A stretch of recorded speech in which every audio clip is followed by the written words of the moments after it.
Hello everyone, this is Direwolf20 and welcome to a brand new mod spotlight on Steve's Factory Manager. Steve's Factory Manager is a mod that's been around for a little while now, and it's been kind of on my list of to-do things to get a spotlight out for. So I sat down with VSWE and we're definitely going to take a look at all the cool stuff that's available in Steve's Factory Manager. There's a lot to look at, so let's get started.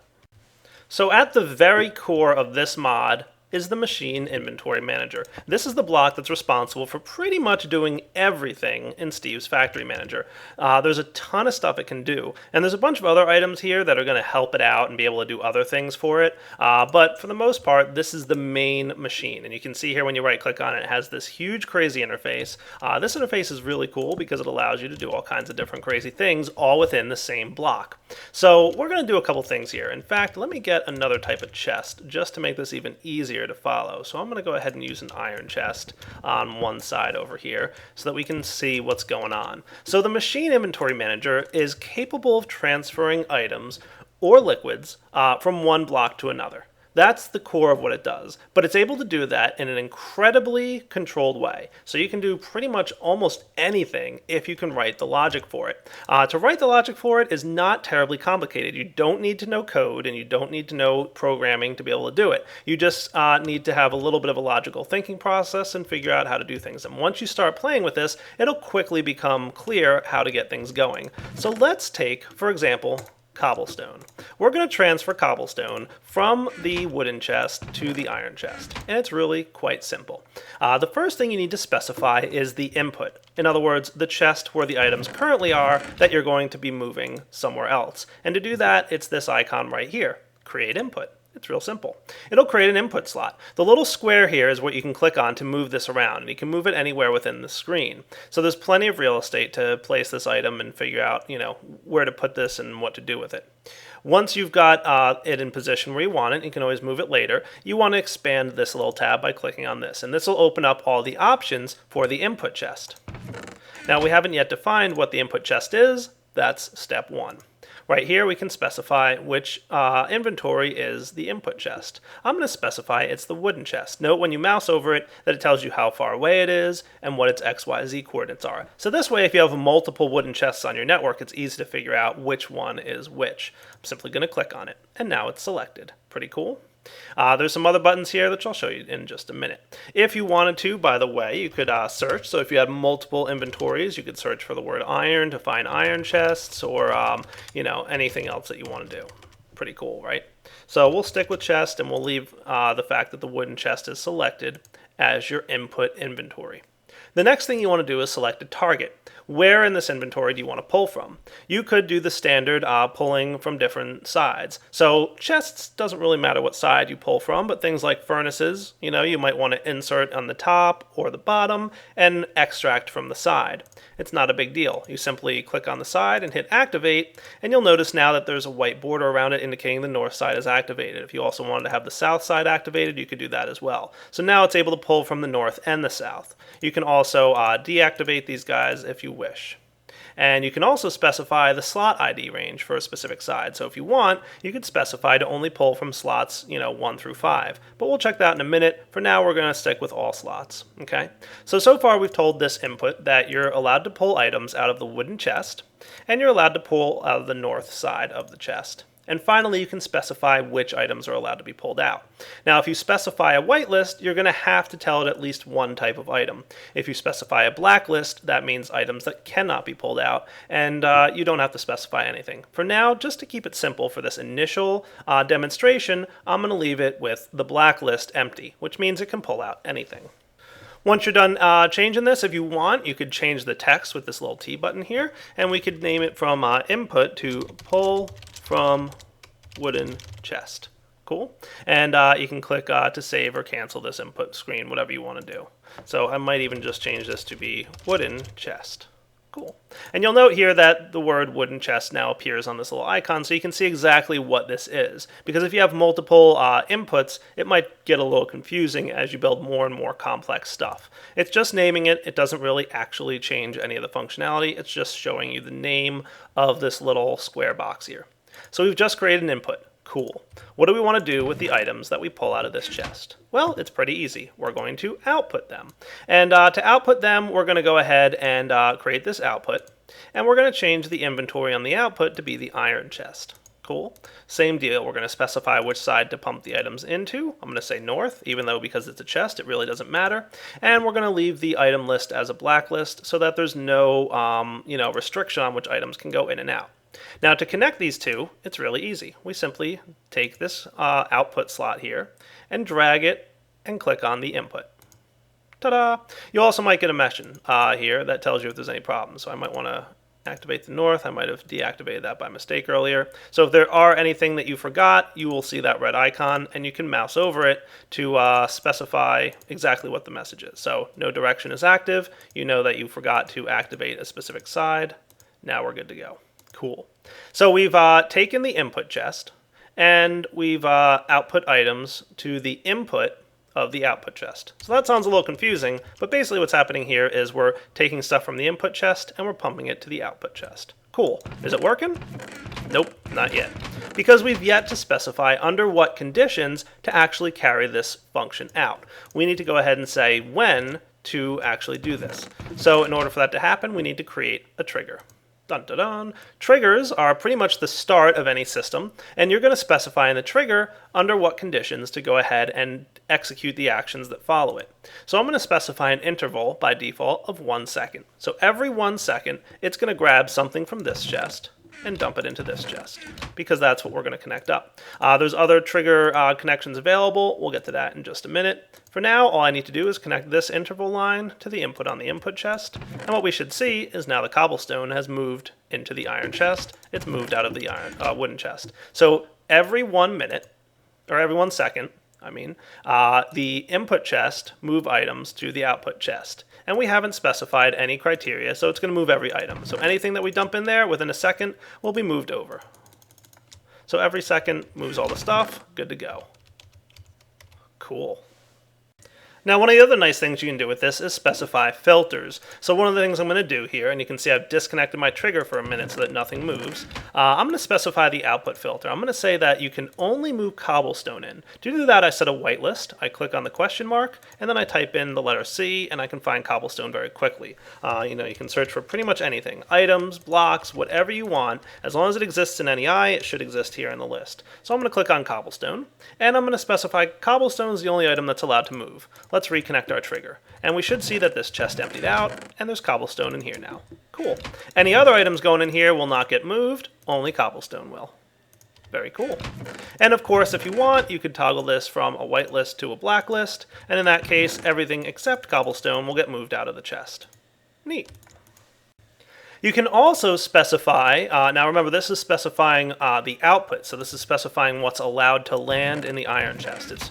If you wanted to specify on the input, aka what items are allowed to be removed from the input chest, you do that here. So don't get confused, because even though we only have the 2 chests in the system, it's easy to get confused on what we're doing. The output chest is only allowed to accept cobblestone. That's how it's configured right now. If we wanted to, we could also be a little bit more specific about the cobblestone that's allowed to go in here, and to do that, we can simply right-click on the cobblestone after it's selected. So we're going to switch this back to a whitelist. We'll right-click on the cobblestone, and now you can see there's a bunch of different options. First off, we could delete this item selection, so no longer is that listed in the whitelist. And you'll also notice that because we're on whitelist mode and there's nothing there, we get the error message about the whitelist being empty. So make sure you have something in your whitelist, or set it, to a blacklist if you want everything. We could also specify an amount. So I'm going to specify that only 5 items of cobblestone are allowed to go into the output slot. You can do precise detection, or you can do NBT independent selection, fuzzy detection, or dictionary support, mod detection, match all, precise detection. There's a lot of different types of detection you can do. We'll get into that in just a minute here. Once we're ready, go ahead and hit the go back button, and you'll note now that cobblestone's listed there, and it's specifying 5 items at a time. So let's make sure these chests are both empty. I'm going to drop a stack of cobblestone in here. You should see that once we reconnect the trigger, it's going to move 5 items out of the chest, and it's going to keep 5 cobblestone in here at all times, provided there's some amount of cobblestone in the input chest to move. Cool.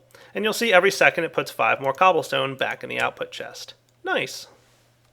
So what's this precise detection thing about? Well, keep in mind that different items can have different damage values. So my sword, because it's fully repaired, has no damage value, where my diamond pickaxe has a damage value of 1 because I've used it at some point. Let's go ahead and take a look. So I'm going to go ahead and specify the items in the output list. We're going to specify a whitelist of diamond pickaxe, okay? And when we go in here, you can see that the precise detection for a damage value of 0. Cool. Let's see what happens. Will my diamond pickaxe get moved into the chest? Theoretically, it should not. So a damaged one will not be moved, but an undamaged one should be. Let's go ahead and connect our trigger and see what happens. Aha! The undamaged one was moved because we have a precise detection going on here. So we specified that only undamaged pickaxes can be moved. If we change this to a damage value of 1, you'll see that we can now have damage value 1 items get moved. So if we put these items back in the chest, only the one with a damage value of 1 will be moved over. This is very useful because different items sometimes have different damage values. For example, I believe, does wool do that? Yes. So wool is kind of the same deal. Okay? NBT, independent detection, anything that uses NBT values, like enchantments and a lot of different mods use NBT values. So if you say NBT independent, you can transfer any enchanted book instead of just the book that has looting 3 on it, for example. Fuzzy detection will, of course, not care about the damage value at all. So if we go ahead and say fuzzy detection, any and all pickaxes will be moved out of the chest, regardless of their damage value. And then, of course, we've also got ore dictionary support. So if you had an, let's say, copper ore block, and there were, copper ore from 3 different mods were added here, it would move all the copper ores. And then the final one is mod detection. This means pretty much anything from the same mod should get moved over.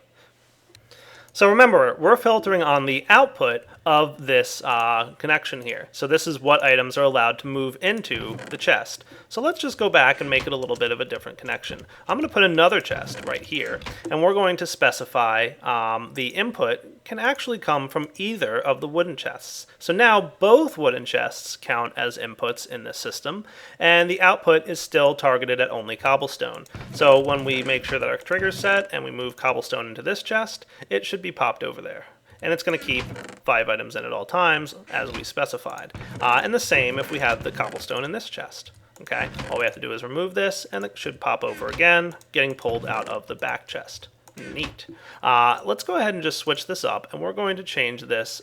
Instead of whitelisting what's allowed to go into the inventory, I'm going to delete that whitelist. I'm going to make it a blacklist, so anything's allowed in the iron chest again, and the inventory input, we're going to specify what items are allowed to come out of the chests. Okay, so let's go ahead and set this up.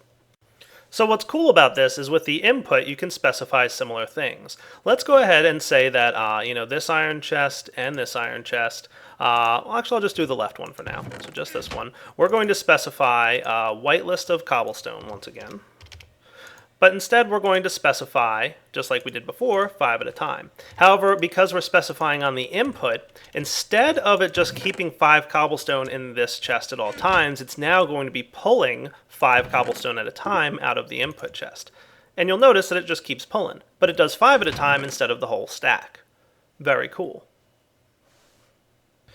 And now that we have multiple inventories that we might be pulling from, so for example, I've got both chests selected now, you can define the multi-selection interaction. This gets a little complicated, but I'll show you what this is about. Run a shared command once treats both input inventories as kind of the same inventory. So let's go ahead and grab this stuff. I'm going to disconnect my trigger for the time being, and I'm actually going to change the interval to something like 3 seconds. Okay, and what we're going to do here is we're going to remember that 5 cobblestone comes out of the chests at a time. So with the configuration of run a shared command once, it's going to go ahead and pull 5 cobblestone from the chests as if they were the same inventory.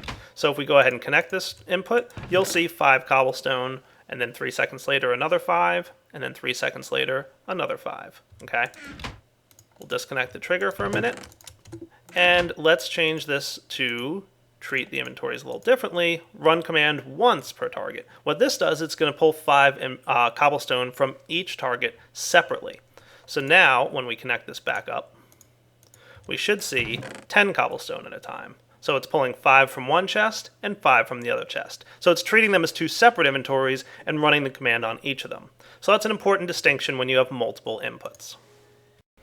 Now I know what you're probably thinking. There's only 6 sides to this machine inventory manager thing. Wouldn't it be cool if we could connect inventories a little bit further away from each other and maybe connect other things? Well, that's where the inventory cable comes from. This will extend your inventory connection pretty much wherever and as far as you want. So I'm going to just put this iron chest way down here, and we open this guy up, and we'll note that the input, there's no inventory selected. That's because it's moved. Now this iron chest is 6 blocks away, 7 cables away. When I highlight it, it's still available. I can go ahead and toss my items in here. So I've been just doing a test where I was moving this stuff in here, and you'll notice that it wound up down here. Cool.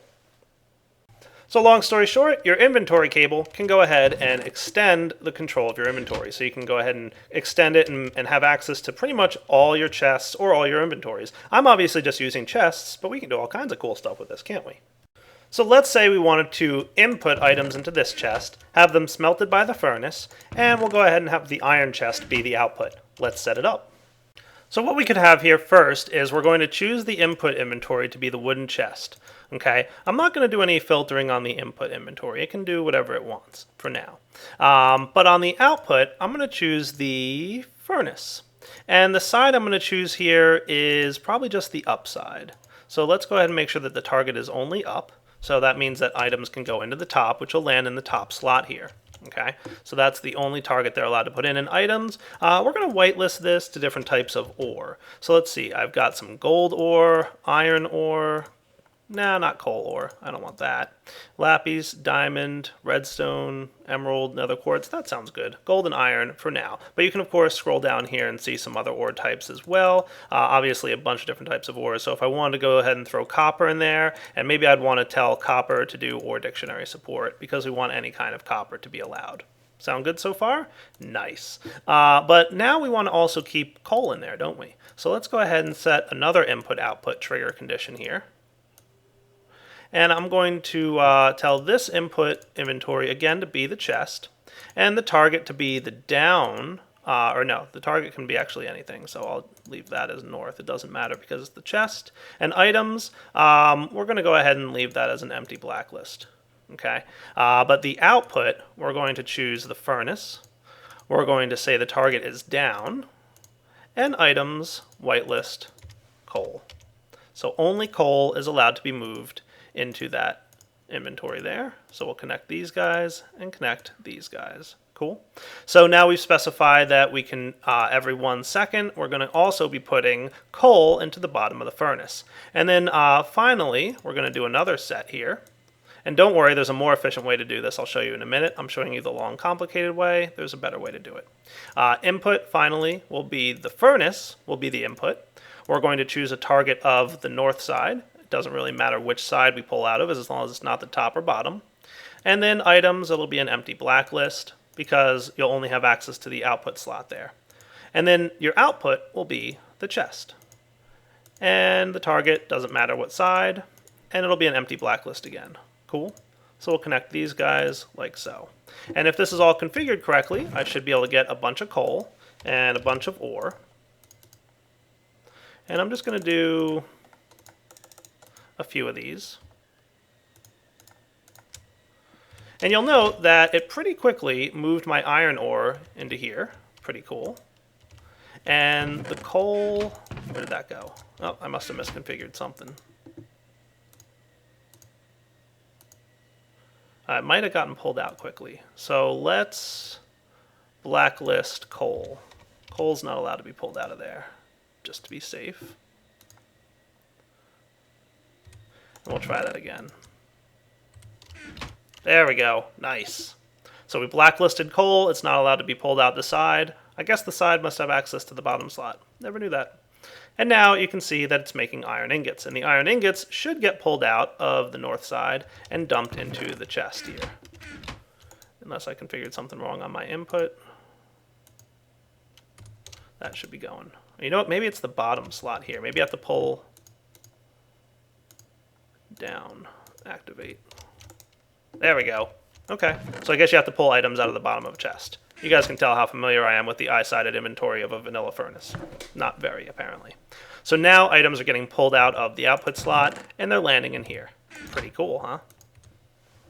So I did mention a slightly more efficient way to do things. Let's go ahead and clear this inventory out. And I'm going to change it up so that I have an input, which is, once again, the wooden chest. And my target will be the north side of that chest. It doesn't really matter. And the items, I'll go ahead and say you can pull out any iron and gold ore. And you can also get some coal. By the way, if you wanted to, you could search for .inv, and it'll show you everything in the player's current inventory. That's a pretty neat trick.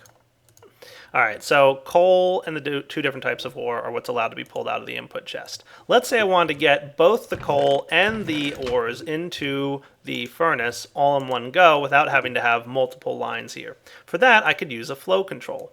Flow control is pretty cool. It allows you to have multiple inputs all going to the same output, or multiple outputs all coming from the same input.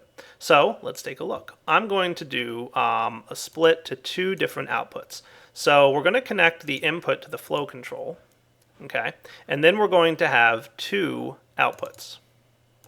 One here and one here. And we can connect them like so. We're going to do this and this. So now I'm going to configure one of the output inventories to be the furnace, and that's going to be, I guess, the north side. And the items will whitelist coal. And then the other will also be the furnace, but this is going to be the top side, activate, and the item whitelist will be ores. Cool. So that'll be iron and gold. Awesome. Let's connect our trigger, make sure this inventory is empty for a moment. And so what this should do is allow us to dump these and these in here all together. And it should flow over. Nice. So it moved the gold ore over. Beautiful. So basically what happens is flow control allows you to have one input to multiple outputs. And you'll also notice that there's other flow controls. So if you wanted to, I used the one input to two outputs, but you could also have one input to 5 outputs. Or you could have multiple inputs going to the same output. So if you wanted, 4 or 5 different inventories to pull out of, right, you could use the collector, which is 5 inputs, all going to the same output inventory. Pretty cool, right? And as you might have noticed also, to get rid of one of these things, you just click and drag it over to the delete icon, and it's gone.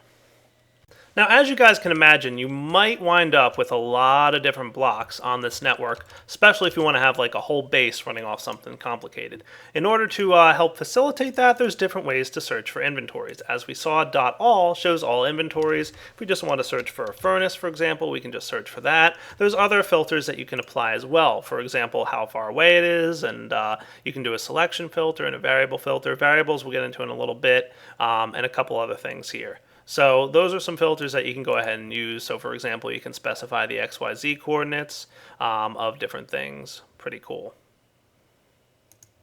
If you wanted to, you could also, I'll do .all again. We'll see that the chest is currently the selected one. We could select all, or we could deselect all, or we could invert our selection or invert it again, or variables, like I said, I'll get to in just a little bit. Now, as I mentioned, you can also do similar things with liquids. So we have liquid inputs and outputs. So real quick, it's pretty similar to what we showed before, but we can choose a liquid input. So for example, I'm going to choose this tank from OpenBlocks, this one right here that's currently full of water, and I'm going to specify that to be the input tank, aka where we're going to pull liquids out of. And it doesn't matter which side we pull of, so I'm just going to activate the north side once again, and then you can whitelist or blacklist liquids. So if I wanted to, I could search for water or any other kind of liquids that I wanted to. Cool. You can also, I'll just do a blacklist and leave it empty so that it moves all liquids. And then I'll choose a liquid output, and we're going to choose the tank that is the Buildcraft tank, which is over here. And it's empty. And you'll note that I should be able to, again, choose a target. It shouldn't matter which side I use. And liquids will keep as a blacklist as well. I'm going to connect these two. I'm going to set up a trigger. By default, it's a 1-second interval, so it should start moving the liquid for us. Cool. Nice, right? I like it. So you can see I've moved it over again. I'm going to get ahead and set some criteria here. So again, I'm going to specify my tank to be this guy. And target north, I'll leave it an empty blacklist. Now my output, and why don't I disable this trigger so nothing actually moves. I'm going to specify the output to be that tank, but instead of just leaving it as an empty blacklist, I'm going to specify a whitelist of water. And this time I can specify an amount, like let's keep 2 buckets worth in there at all times. And you can even get as granular as millibuckets if you want. Remember, there's 1,000 millibuckets in a bucket, so if I wanted 2.5 buckets, it would be 2 buckets and 500 millibuckets. Cool. Let's go ahead and activate our trigger here, and boom, we've got 2 buckets worth of water at all times. And if I grabbed a bucket and we emptied this guy out, he would quickly fill himself back up using this tank's worth of bucket. Neat. So, we can see here, empty it out, and then he should drip down to 1,200. This guy has 2,000 again, and it'll always keep 2,000 water in this tank, provided that there's water available in that tank. Pretty neat, right? Now, it won't move it back. So if you, fill the tank up with extra water, it's not going to move it back into this one unless you have some other control set up over here. So, make sure that, if you really want to only keep 2,000 in there, there's a way to set that up with the configuration in the interface in here, I'm sure, but keep that in mind. This will always keep 2,000 in there, and if it goes over 2,000, that's fine. It won't, drain it out. Now, the last component that I'm going to show you here before we wrap up this part of the spotlight, and of course we're going to have to come back for part 2 because there's a lot more buttons over here that we haven't even touched yet, is going to be this one down here, which is a personal favorite, the auto crafter. So the auto crafter is going to go in between an input and an output slot, and basically it's going to be used to craft things for you. So let's take a look. I'm going to specify the input inventory to be the wooden chest again. I'm going to choose the target, doesn't matter. And the items, I'll leave it as an empty blacklist for now. Any items are allowed to be pulled out of here. Now in the crafter window, you can specify crafting. So if I wanted to, I could, for example, choose wood planks. And I'm going to put them in a 2x2 pattern to get crafting tables. So I'm going to auto-craft crafting tables because that sounds like a ridiculous thing to do. And then excess inventories. So if there's any leftover items, so you know how sometimes, if you're crafting with a bucket and the bucket you get back, that kind of thing, this is the inventory where the excess items will wind up landing. In the case of a chest, it really doesn't make any sense, or in the case of a crafting table. But for now, I'll say any excess items that are a result of this crafting operation can land back in the wooden chest. Okay, so our crafting is set up here to craft wood planks and our crafting table, and we're good to go. And then finally, our output inventory will be the iron chest. We're going to target the north side because it doesn't matter. And then items, we're going to whitelist crafting tables, just like so, and we're going to specify to keep 2 in there at all times. That sounds like a good number. And then we just need to connect everything. So input to the crafter, crafter to the output, and then we can set up our interval, and now we're ready to run. All we need for this situation is a little bit of wood. So go ahead and throw a stack of wood in there, and what we should see happen is within a second here, so it should go ahead and craft the oak wood. It used 8 of them, and it made 2 crafting tables. Cool, right? Now if I take one of those crafting tables out, it should quickly craft another one for me. Very nice. And if I take both of them out, it'll craft 2 more for me. How cool is that? So you can see the auto crafter mechanic of this is also very nice because you can really get some complicated scenarios set up. You can input items, you can output items, then you can craft with them. You can have a whole production line of stuff going from, liquid transfers to items to crafting to hooking up to other machines, thermal expansion machines, extra utility stuff. You can plug into any mod. I'm just using chests as a basic example, but you could really use any inventory. Just like Buildcraft pipes and thermal expansion item ducts, you can interact with any inventory or liquid inventory using this factory system. Alright, so for now, that's a good wrapping up point for part 1. If you just want to do basic, simple, straightforward stuff with Steve's Factory Manager, you should have all the components to do that. However, there's of course a lot more complicated stuff that you can do using Steve's Factory Manager that we're about to get into in part 2. So come back next time for part 2. We will have some more stuff that we haven't looked at yet. For example, there's conditionals, which we'll take a look at here. So you can have true-false conditions and all kinds of stuff related to that will allow flows to go down one path or another path depending on certain conditional aspects. You can also have redstone control, so emitters and conditionals. You can have variables, which we'll take a look at. We can have loops. We can also create command groups and nodes and camouflage and sign updaters. So there's a lot of stuff we haven't taken a look at. And you can also trigger not only based on intervals, but you can trigger on redstone or block update detectors. Not to mention there's several items that are part of the mod that we haven't even looked at yet. All I've shown you are the inventory manager and the inventory cable, but there's a bunch of other stuff like relays and emitters and redstone receivers and item valves and block detectors and cable clusters and all kinds of really cool stuff. So we will check out all that nifty gadget stuff next episode, part 2, where we'll cover the more advanced features of Steve's Factory Manager. For now, this is Direwolf20 signing off. Hope you enjoyed the spotlight. Take it easy.